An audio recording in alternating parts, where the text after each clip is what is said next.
আল্লাহ বলেন বান্দার বান্দা ইত্তাকুল্লাহ হাক্কা তুকাতিহ, আল্লাহকে ভয় করো মতো,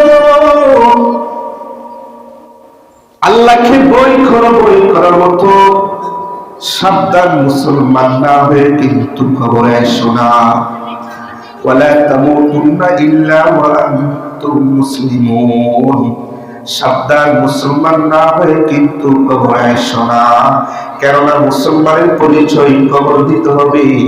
কবর গিয়ে যদি মুসলমানের পরিচয় না দিতে পারি, কবর গিয়ে যদি মুমিনের পরিচয় না দিতে পারি, তাহলে আমি এই কবরে আমার কবর আমার জন্য ভালো হবে না, আমার কবর আমার জন্য জান্নাত হবে না, আমার কবর আমার জন্য জাহান্নামের গর্ত হয়ে যাবে। আল্লাহ নবী বলেন আল কবর ইম্মা রাওদাতুম মিন রিয়াদিল জান্নাহ আল হুফরাতুম মিন হুফারিন নার। আল্লাহ বলেন উম্মত কবরের পুজুরিয়া কবরে চলে আসো। কবরের পুজুরিয়া যদি কবরে না আসো, তাহলে এই কবরটা জাহান্নামের গর্তের ভিতরে একটা গর্ত হবে। উম্মত যদি কবরের পুজুরিয়া যদি তুমি কবরে আসো, আমি নবী তোমাকে বলে দিলাম তোমার কবরটাই জান্নাতের বাগান হয়ে যাবে। আল্লাহ বলেন মুসলমান না হয়ে কবরে আইসো না। নবী বলেন কবরের পুঁজি না নিয়ে কবরে আইসো না। যদি মুসলমান কমপ্লিট মুসলমান হয়ে যদি কবরে আসো, কমপ্লিট ইমানদার হয়ে যদি কবরে আসো, আল্লাহ বলেন কমপ্লিট মুসলমান হয়ে কবরে আসার সাথে সাথে আমি আল্লাহ তোমার কবরটাকে জান্নাতের বাগান বানায়া দিব। ইয়া আইয়ুহাল্লাযীনা আমানু তাকুল্লাহ হাক্কা তুকাতিহি ওয়া লা তামুতুন্না ইল্লা ওয়া আনতুম মুসলিমুন। আল্লাহু আকবার। আল্লাহ বলেন বান্দা আমি আল্লাহকে ভয় করার মতো সাবধান মুসলমান না হয়ে কিন্তু কবর আইসো না। মুসলমান না হয়ে কিন্তু কবর আইসো না, বাগান হয়ে যাবে। যে কথাটা বলতেছিলাম মুহতারাম হাজিরিন, আমাদের এমন একটা ইন্টারন্যাশনাল পরিচয় আছে, যে পরিচয়টা আমি দুনিয়াতেও দিতে পারি। দুনিয়ার যে কোনো কান্ট্রিতে যে কোনো রাষ্ট্রে আমি পরিচয় দিতে পারি। বাংলাদেশের পরিচয় বিশ্বের কোন রাষ্ট্রও না চিনতে পারে। কোন কোন রাষ্ট্রের মধ্যে বাংলাদেশের পরিচয় দেওয়া যায়, কোন কোন রাষ্ট্র বাংলাদেশ চিনে না। কিন্তু আমার একটা পরিচয় আছে, আমি মুসলমান। যখন মুসলমান হিসাবে পরিচয় দেই, তখন যে কোন বিশ্বের যে কোন জায়গাতে আমি মুসলমান পরিচয় দিলে তারা বুঝতে পারবে লোকটা মুসলমান। বান্দা জেনে রাখে যেন এটা বলে একটা পরিচয়, এটা বলে একটা পরিচয়। দুনিয়ার যে কোন কান্ট্রিতে, দুনিয়ার যে কোন দেশে তুমি সেই পরিচয় দিতে পারবা। এই পরিচয় শুধু দুনিয়াতে না, এই পরিচয় তুমি আখিরাতেও দিতে পারবা। এই পরিচয় তোমার কবর পরিচয়, এই পরিচয় তোমার হাসরের পরিচয়। কথা ঠিক কিনা বলেন? যদি তুমি মুমিন হয়ে, প্রকৃতপক্ষে মুমিন হয়ে, কামিল মুমিন হয়ে যদি তুমি কবরে যাও, তুমি যদি কমপ্লিট মুসলমান হয়ে যদি কবরে যাও, তোমাকে যখন কাপড় পরায়া যখন কবর রাখা হবে, কবরে দুইজন ফেরেশতা আসবেন। আতাহু মালাকানে আসওয়াদান আরসাকান ফায়ুজলিসানিহি। দুইজন ফেরেশতা এসে তোমারে বসাবে। দুইজন ফেরেশতার চক্ষুগুলো নীল এবং কালো বর্ণের থাকবে। নীল এবং কালো বর্ণের দুইজন ফেরেশতা এসে বসাবে। বসানোর পরে প্রশ্ন করবেন।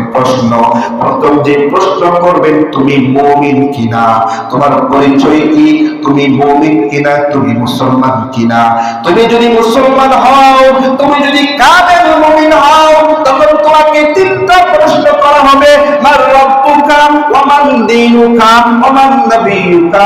তুমি যদি কমপ্লিট মুসলমান হয়ে যাও, তুমি যদি কমপ্লিট মুমিন হয়ে যাও, মার রব্বুকা প্রশ্ন করার সাথে সাথে তখন তুমি বলবে রব্বি আল্লাহ, আমার রব হলো আল্লাহ। বলেন আমাদের রব কে? আরো জোরে বলেন আমাদের রব কে? আমার রব আল্লাহ। দুই নম্বর প্রশ্ন করবে আমার দীনুকা, তোমার দিন কি? তখন মুমিন বান্দা বলবেন দিনুল ইসলাম, আমার ধর্ম হলো ইসলাম। তিন নম্বর প্রশ্ন করা হবে আমার নবিয়ুকা, তোমার নবী কে? তুমি যদি কমপ্লিট মুমিন হয়ে থাকো বান্দা, যদি কমপ্লিট মুসলমান হয়ে কবরে যাও, মান নবিয়ুকা যখন বলার সাথে সাথে বলবেন আমার নবী হলেন হযরত মুহাম্মদুর রাসূলুল্লাহ সাল্লাল্লাহু আলাইহি ওয়াসাল্লাম। এই তিন প্রশ্ন দেওয়ার পরে আল্লাহ বলেন বান্দা তুমি এই প্রশ্নগুলো কেমনে জানলাই? বান্দা বলবে ও আল্লাহ করাত বিকিতাবাকা, আমি তোমার কিতাব পড়া পড়া আমল করেছি, এই জন্য আমি জেনেছি আমার রব আল্লাহ, আমার ধর্ম ইসলাম, আমার নবী মুহাম্মদুর রাসূলুল্লাহ সাল্লাল্লাহু আলাইহি ওয়াসাল্লাম। আল্লাহ তখন জিবরাইলকে বলবে জিবরাইল ও ফেরেশতা সাক্ষী থাকো, আমার বান্দা সত্য বলেছে, আমার বান্দা মিথ্যা বলে নাই। ফায়ুফসাহু লাহু কবরহু ফায়ুফসাহু লাহু কবরহু, আল্লাহ বলেন তার কবরটাকে প্রশস্ত করে দাও, সাবউনা আলফা দিরাই, তার কবরটাকে 70 হাত লম্বা বানায়া দাও। সুবহানাল্লাহ। একমাত্র পরিচয় মুমিন, বলেন বলেন কি পরিচয়? একমাত্র পরিচয় হলো মুমিন। তুমি যদি মুমিন হয়ে যাও, তুমি যদি মুসলমান হয়ে যাও, তাহলে তোমার কবরটাকে আল্লাহ জান্নাতের বাগান বানায়া দিবে। কিসের বাগান বানায়? জান্নাত। তাহলে আমাদের ইন্টারন্যাশনাল পরিচয়, আমাদের ইন্টারন্যাশনাল পরিচয় কি বলেন? আমরা মুসলিম, বলেন না, বলেন নাকি? আমরা মুসলমান, কারণ আল্লাহ তো বলেছেন মুসলমান না হয়ে কবরে শোনা। কবরে দুইটা জিনিস নিয়ে যেতে হবে, এক নম্বর হলো ঈমান, দুই নম্বর হলো নেক আমল। ঈমান নেক আমল হলো ইসলাম। নেক আমল কি বলেন না? ইসলাম। ইসলামের মৌলিক ভিত্তি 5টা। কয়টা বলেন না? 5টা।